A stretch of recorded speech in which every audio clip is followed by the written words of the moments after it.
As teenager ना बहुत सी गलतियां करी हैं और उनमें से एक गलती थी मेरी ट्रेंड्स के पीछे भागना। नाउ आई एम 22 लेकिन अब मुझे लगता है कि ना नहीं यार, अब मुझे ना थोड़ा प्रैक्टिकल हो जाना चाहिए, उन्हीं चीज़ों में लगाना चाहिए जिनका मतलब ट्रेंड के साथ नहीं है, वो प्रैक्टिकल है, वो होनी ही चाहिए। अब मैंने ना बहुत टाइम से देखा है कोई ये ट्रेंड के साथ नहीं है, बाकी मुझे पर्सनली प्रैक्टिकल भी लगती है और लगता है कि हाँ यार मैंने इन पे पैसा लगा के ना कोई गलती नहीं करी। तो बिना किसी देरी के इस वीडियो को स्टार्ट करते हैं एंड वन बाय वन देखते हैं कौन से है।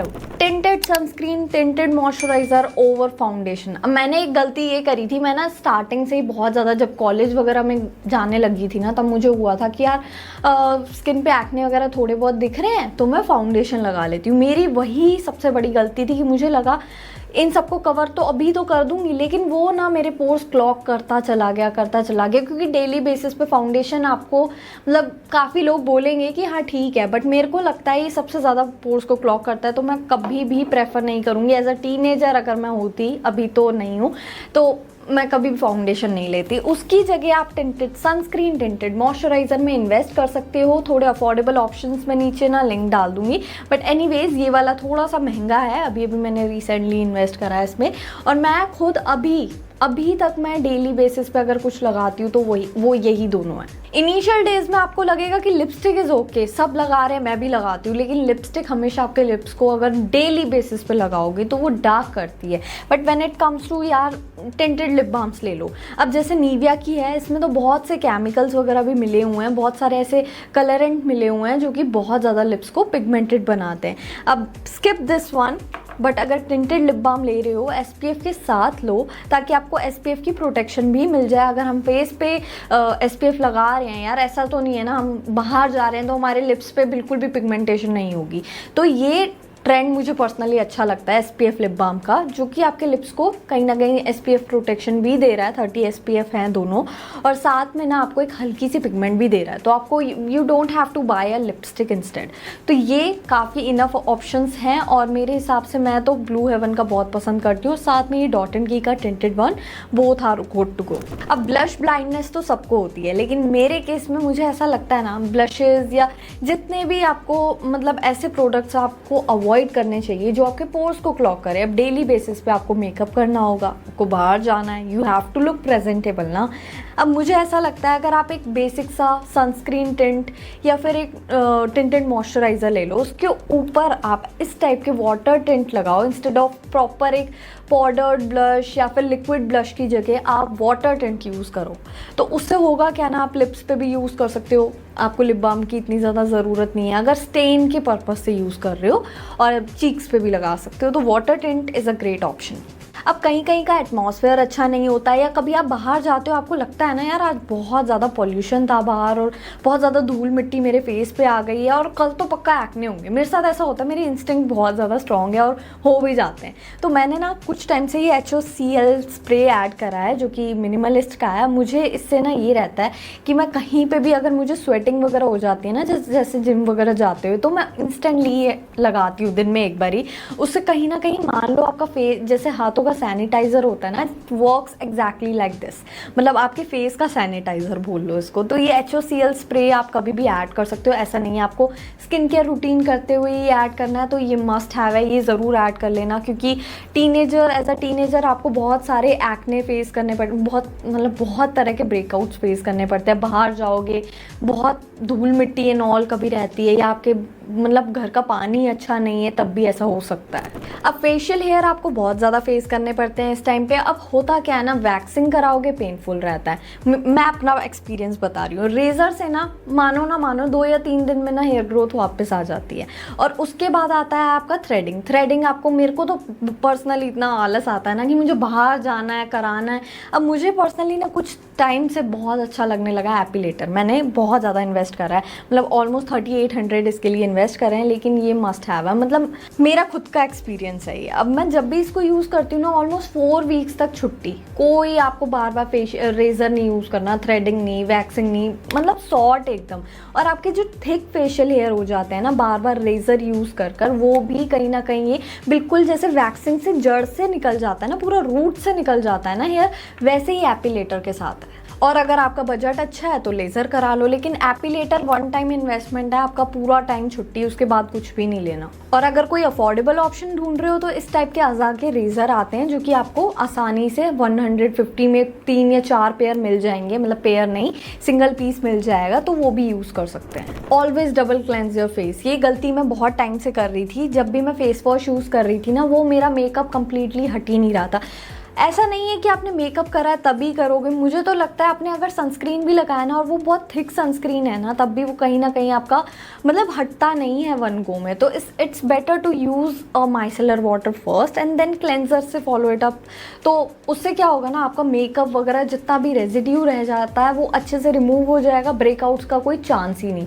तो ये माइसेलर वाटर बायोडर्मा का मैं काफ़ी टाइम से यूज़ कर रही हूँ। आप एक और आता है ना, मेबेलिन वगैरह का आता है ना एक माइसेलर वाटर, वो यूज़ कर सकते हो। कोई as such hard and fast rule नहीं है। मैं एज अ टीनेजर ना बहुत ज़्यादा गलती एक चीज़ की कर रही थी। मेरी ऑयली स्किन है तो मुझे लगता था मॉइस्चराइज़र क्यों ही लगाना है, क्या ही होगा, और ज़्यादा स्किन ऑयली हो जाएगी। तो मुझे ऐसा लगकर ना बहुत ज़्यादा गलती हुई थी। तो मैंने जब से मॉइस्चराइज़र ऐड करे हैं ना, मतलब अभी तो मैं यही यूज़ कर रही हूँ, विटामिन B5, क्योंकि ना ये बहुत ज़्यादा स्टिकी हो जाता है, ना ही बहुत ज़्यादा ना ड्राई कर देता है स्किन को। कई होते हैं ना बहुत ज़्यादा ड्राई भी कर देते हैं, इनफैक्ट ऑयली स्किन होने के बाद भी।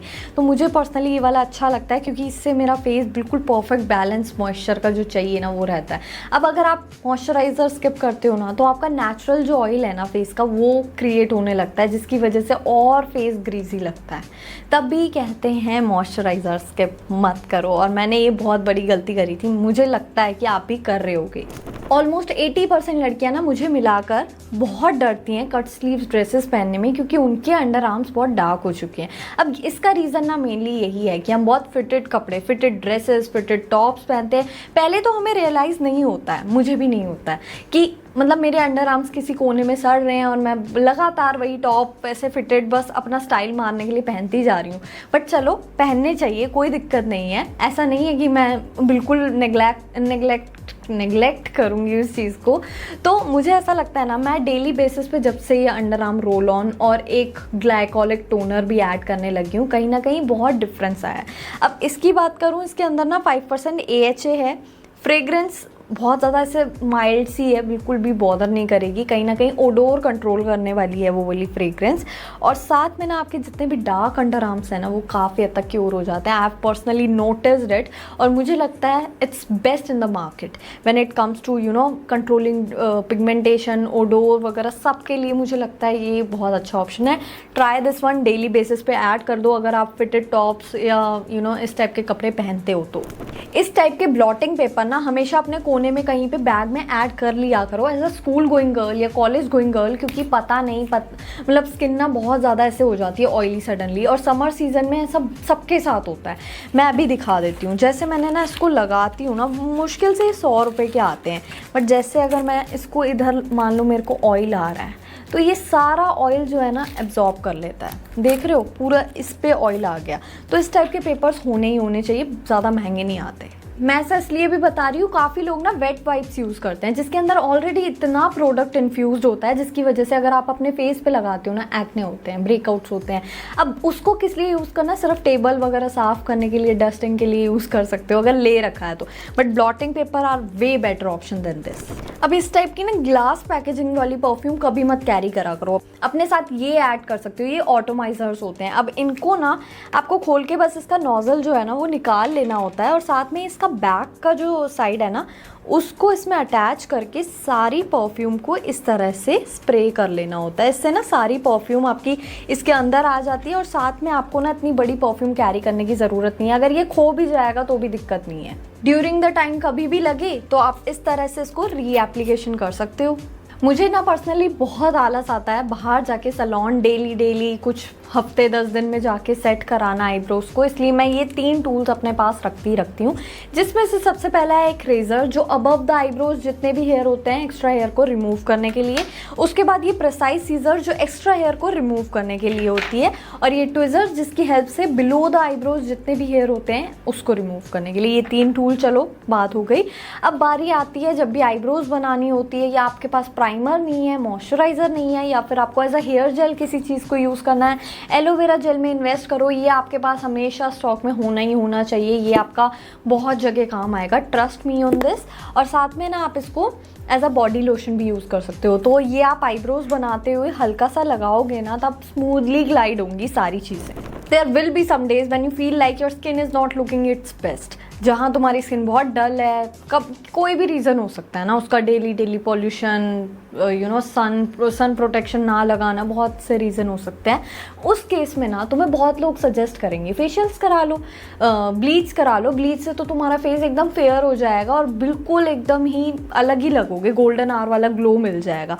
बट उस केस में ना कभी भी इस टाइप की स्टीम और स्क्रब्स में मत जाना। ओवर द टाइम आपकी स्किन बहुत सेंसिटिव हो जाएगी, कहीं ना कहीं स्किन की लेयर्स हटने लगेगी और वो ना तुम्हें बहुत ज़्यादा मतलब बहुत ड्रास्टिक चेंज देखने को मिलेगा, तुम्हारी एजिंग थोड़ा ज़्यादा बढ़ जाती है, मुझे ऐसा लगता है। ऐसे हमें नहीं पता ना कौन सा बंदा कौन सा प्रोडक्ट लगा रहा है हमारे फेस पे। अगर हम सैलून जा रहे हैं, कई बार होता है प्रोडक्ट बाहर से कुछ और लगता है, अंदर कुछ और ही भरा होता है। अब मैंने क्या करा है ना, मैंने जितनी कॉम्प्लेक्स चीज़ें सबको देख के बनाई थी ना कि 10 स्टेप रूटीन फॉलो करूँगी मेरी ग्लास स्किन हो जाएगी, ऐसा वो ग्लास स्किन वाला मिथ ना हटा दो दिमाग से।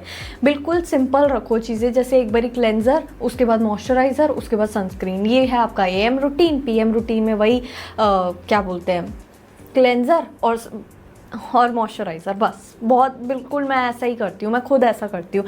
But once in a week ना तुम्हारी स्किन को वो पैम्पर चाहिए होता है। कहीं ना कहीं तुम्हारे जितने भी पोर्स क्लॉग हो गए हैं किसी भी प्रोडक्ट के, रैंडम प्रोडक्ट की वजह से, तो उस केस में मैं इस तरह का BHA जो salicylic acid based face mask है वो प्रेफर करती हूँ यूज़ करना, सो दैट जितने भी क्लॉग पोर्स हैं जिसकी वजह से ब्रेकआउट्स हो रहे हैं वो कंट्रोल हो जाए। माको 2% salicylic acid based clay face mask, अब ये मेरे फेस को ड्राई नहीं कर देता, अनलाइक दोज होम रेमेडीज जिसकी वजह से फेस बिल्कुल ड्राई हो जाता है। And we don't know the quantity of the products we have to indulge in that mask. अब उसमें होता यही है कि आपकी स्किन कई बार बहुत रिएक्ट कर जाती है, so it's better to use a face mask that is recommended by the dermat itself. Sanitary napkin ज़्यादा नॉन नेगोशिएबल, ये तो कैरी कर ही लिया करो हर बारी अपने साथ।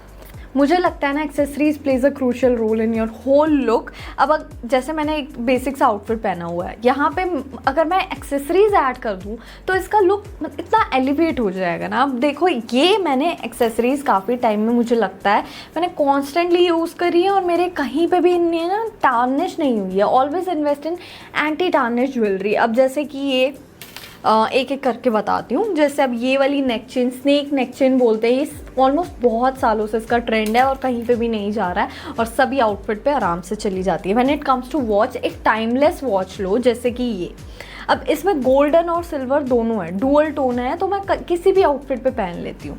अब नेक्स्ट जो एंटी टार्निश ये ब्रेसलेट है, बिल्कुल मतलब मैंने ऑलमोस्ट 2 साल हो गए या 1.5 साल हो गया होगा, कहीं पे भी इसका कोई भी कलर नहीं छूटा है। इस टाइप की मतलब यहाँ पे बचत मत करो। देखो, एंटी टार्निश इतनी ज़्यादा महंगी भी नहीं आती है और सस्ती भी नहीं आती है। 300-400 आई गेस कोई भी एक पीस आपको मिल जाएगा। मतलब ब्रेसलेट का स्टैक बनाना चाहो वो बना सकते हो, लेकिन मुझे पर्सनली ऐसा अच्छा लगता है, ज़्यादा एलिगेंस लगती है अगर मिनिमल ज्वेलरी, मिनिमल एक्सेसरीज जो ज़्यादा ध्यान ना खींचे। That's it for today's video. I hope you guys like this video. If you like it, don't forget to like, share, comment and subscribe to my channel. मिलते हैं next video में। Next video किससे related देखना चाहोगे comments में ज़रूर बताना।